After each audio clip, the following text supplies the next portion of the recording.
వెంకటేష్‌కు దాని ఇష్యూ నడుస్తుంది కదా సార్. అది దాని గురించి ఏమో చెప్తారు మీరు? వెంకటేష్ సినిమా హిట్టే కదా! పెద్ద హిట్టు.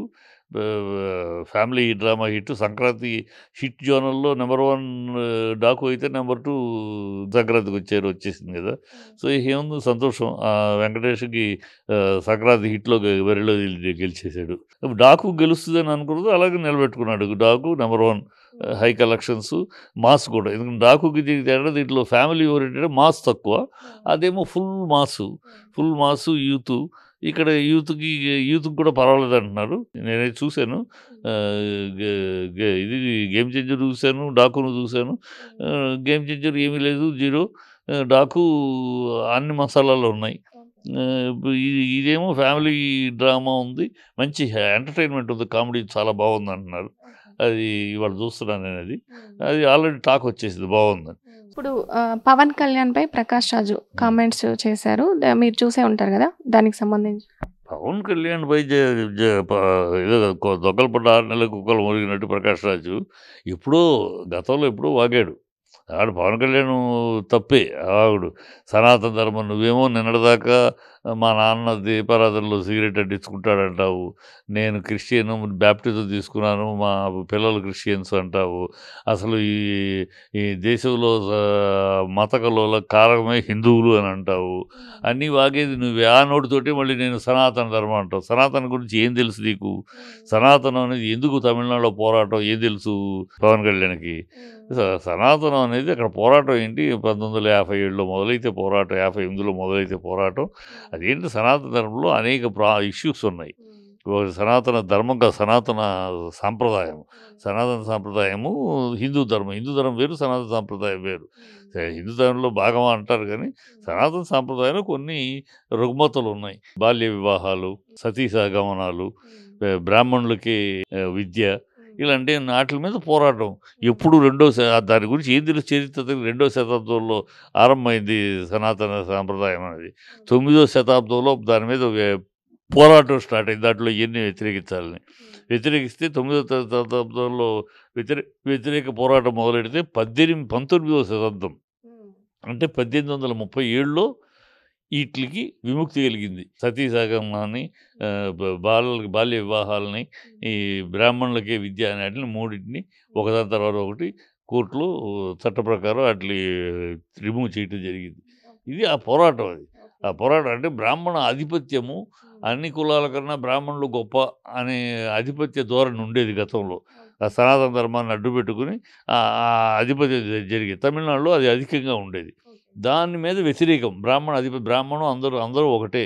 బ్రాహ్మణులు అధికులు కాదు అనే ఒక పోరాటం అది.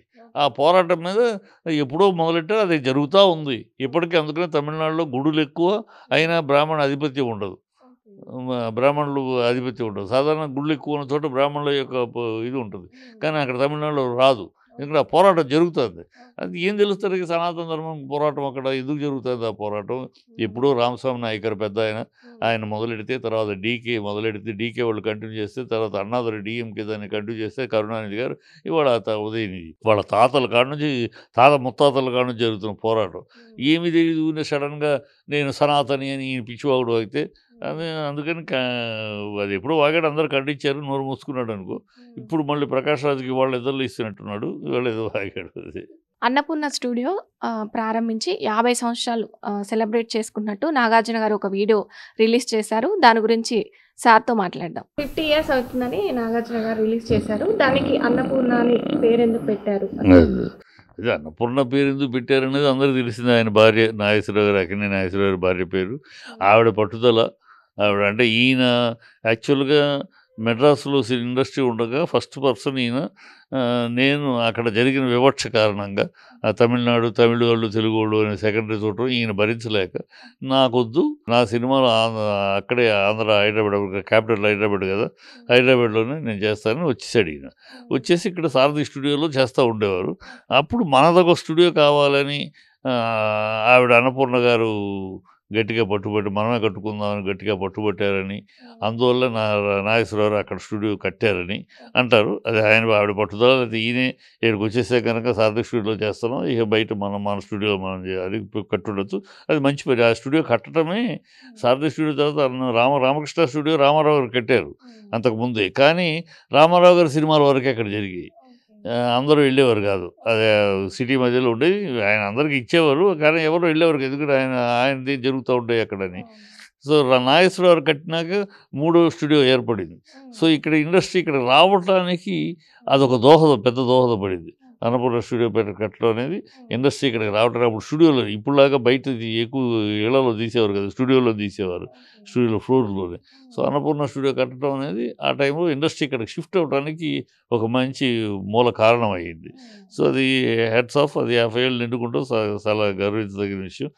అక్కినేని నాగేశ్వరరావు యొక్క కృషి, దృష్టి, ఆయన దూరదృష్టి ఎమోషనల్ బాండింగ్ ఉందని చెప్పొచ్చు. డెఫినెట్గా ఎమోషనల్ బాండింగ్ ఉంది దానికి.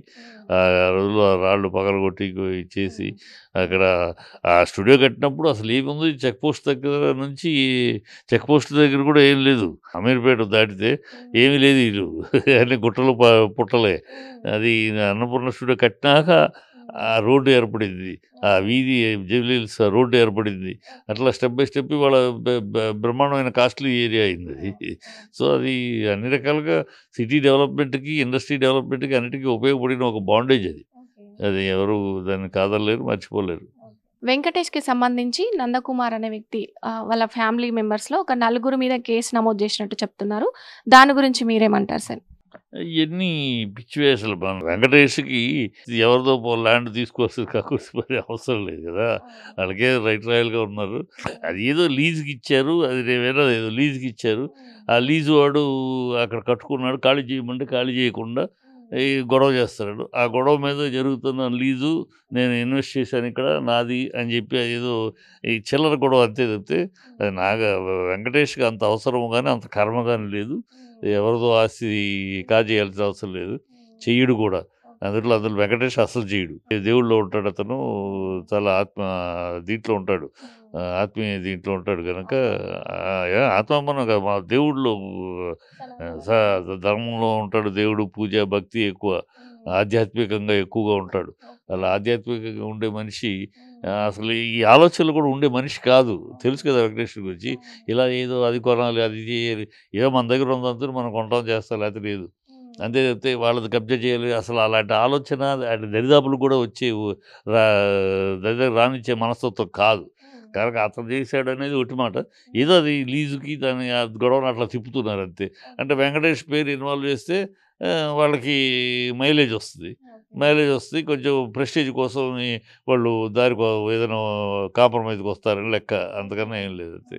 ఇవన్నీ విషయాలకు సంబంధించి మన త్రిపురనేని చిట్టిబాబు సార్ గారు చాలా చక్కగా వివరించారు. Thank you sir.